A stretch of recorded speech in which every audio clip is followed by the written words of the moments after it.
So let's talk about victimhood.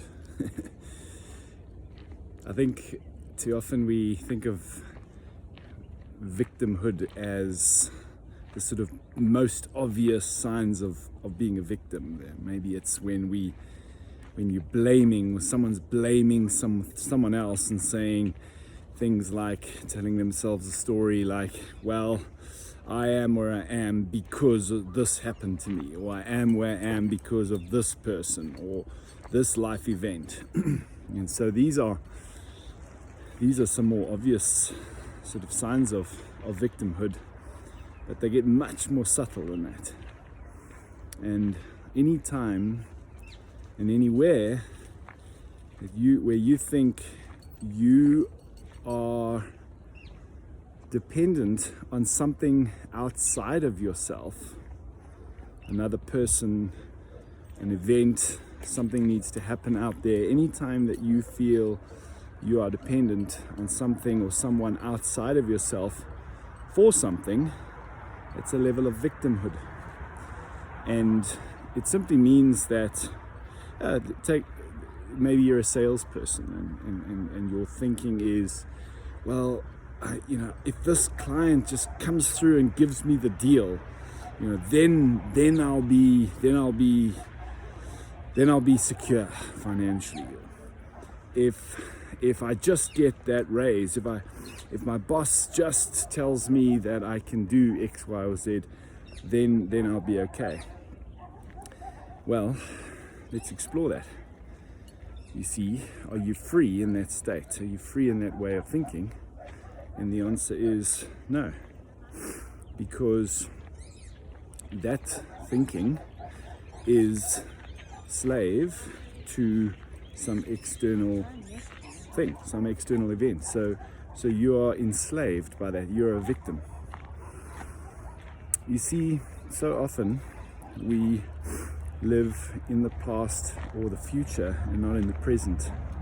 And the past and the future actually don't exist. They only exist as mind concepts. The past exists as memories. The future exists as an imaginary mental projection. And these really are all stories. And so if we're looking back or if we're looking back and we're stuck in the story of something that happened to us in the past, it's a story. And it keeps us stuck, it keeps us trapped. But the past doesn't exist other than in the mind as a story. It's just a story. It doesn't exist. There's no reality. See, life, we're not moving through life. Life is moving through us. And the only thing that exists is now, right now. It's the only thing. It's the only thing that's real. The future is just a projection. So often we look back at things that have happened to us. Maybe you've been through some trauma, and with respect, maybe it's been pretty intense.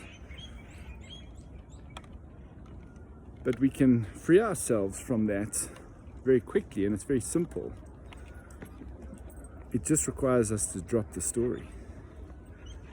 As long as we keep telling the story, we keep tricking ourselves into believing that there's some reality to that. But it doesn't exist.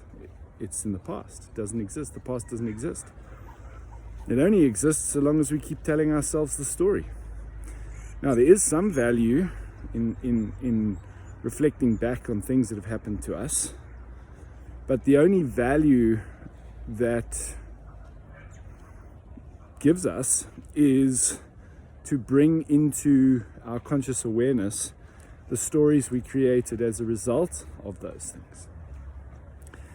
So if you've had some sort of trauma or something that you feel is holding you back from the past, then ask yourself a good quality question.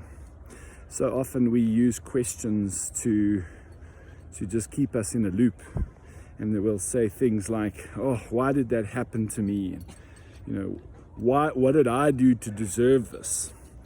And those kinds of questions, you see, questions are like, if you open Google and you type in a search criteria, what it's doing is it's really filtering. It's telling the Google search engine just to look within these parameters, and so it's filtering results. Questions do the same with the mind.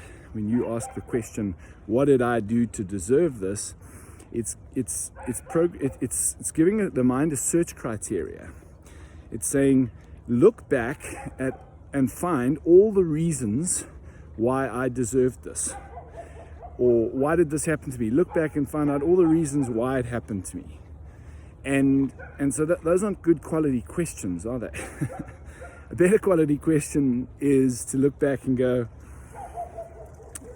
what can I learn from this? What did this teach me? How did this strengthen me?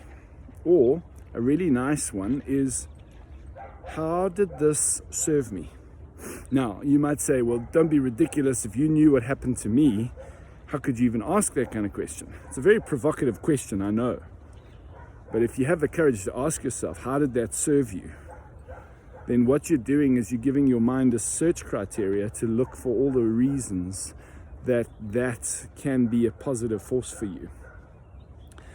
And what is the story? That's the other question you can ask. What's the story that I tell myself about this?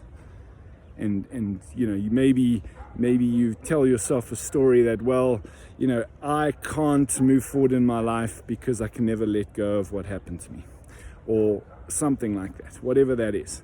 Okay, what's the story? Ask yourself the question, what's the story that I've started telling myself about that? And the only value of looking back into the past, because the past doesn't exist, is to bring the story into your conscious awareness so that you actually can go, oh, wow. So I'm just telling myself a story. I am telling myself a story. It's not, the past doesn't exist, the story exists.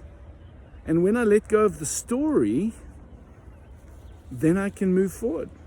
In fact, it's not moving forward really, because we don't move forward, that's imaginary.